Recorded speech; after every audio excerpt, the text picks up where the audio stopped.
China is seriously concerned about the latest developments in the nuclear and missile programs of the Democratic People's Republic of Korea. The DPRK reportedly said that a new nuclear test was under preparation and more missile tests would be conducted on a weekly, monthly, and yearly basis. On Wednesday, Chinese Foreign Ministry spokesperson said it was monitoring the situation closely. China is committed to denuclearization of the Korean Peninsula, maintaining peace and stability there, and resolving problems through dialogue and conciliation. China's stance on this is unswerving. Liu stressed that given the complicated and sensitive situation on the Korean Peninsula, China firmly opposes any words and deeds that could heighten hostility and tension. The spokesperson called on all parties involved to make efforts to ease the tension. China has launched stricter regulations on officials' personal information declarations in a bid to crack down on possible corruption. Officials are now required to declare a series of personal information, including their personal and family assets and investments, marital status, and overseas travel, among others. The rules, jointly issued by the General Office of the CPC Central Committee and the General Office of the State Council, are a further attempt to curb corruption. Officials at deputy county level or above are now required to report extra information. The declarations include an official's marital status, overseas travel, criminal record, wages and other earnings, family properties, stocks, funds, insurance, and other investments. To see that the rules are being followed, the government says that it will increase the amount of random spot checks it undertakes to 1 in 10.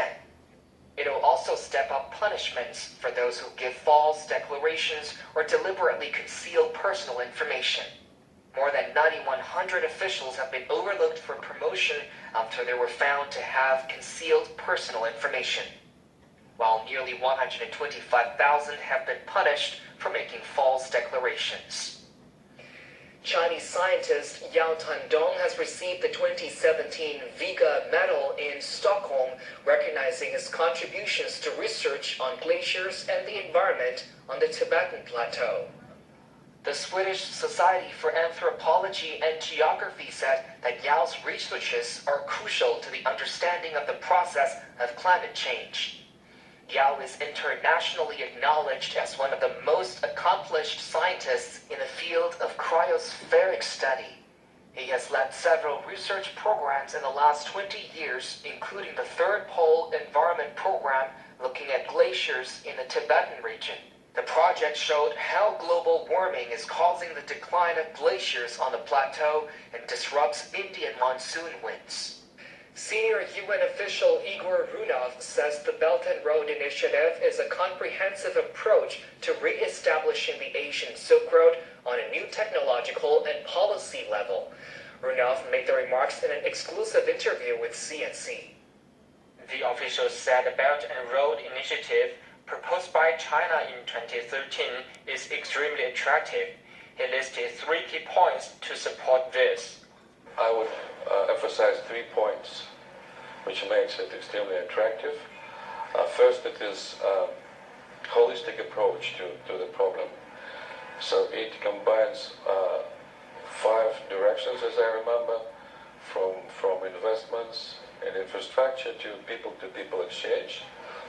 So it's really a comprehensive approach to re-establishing the Asian Silk Road on a new technological and policy level. The second point is what's also important because it's based on the very rich tradition, because Silk Road existed for thousands of years ago. And the third point which makes it interesting to me is that it's not limited to the government activities. It includes civil society, businesses. So it's really the public-private partnership idea stands behind it, and that would potentially make it a very powerful mechanism. But it should be implemented. Implementation is so far it's not the strongest point.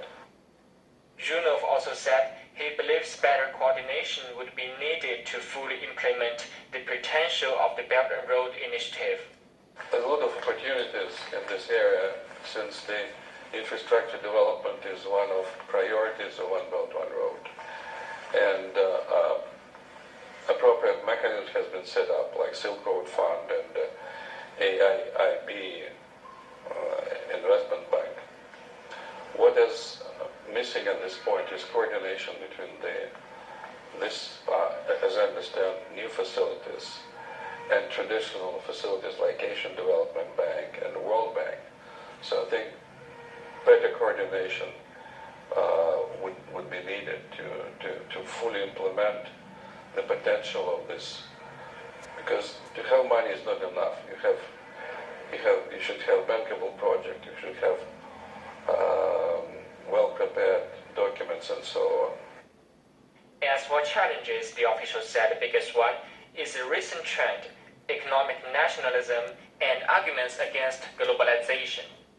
I would say that in the policy area, in the global policy area, the biggest challenge is recent trend towards economic nationalism and arguments against globalization. And in my view, globalization is absolutely objective process which you cannot stop. So the world community is a big village and increasingly so. So this process should not be attempted to be stopped. In the movie Elysium, we're shown an ideal world where there is no sickness or pain. In the story, the fictitious world is found outside our world. However, with new technologies, some people are turning the movie plot into reality.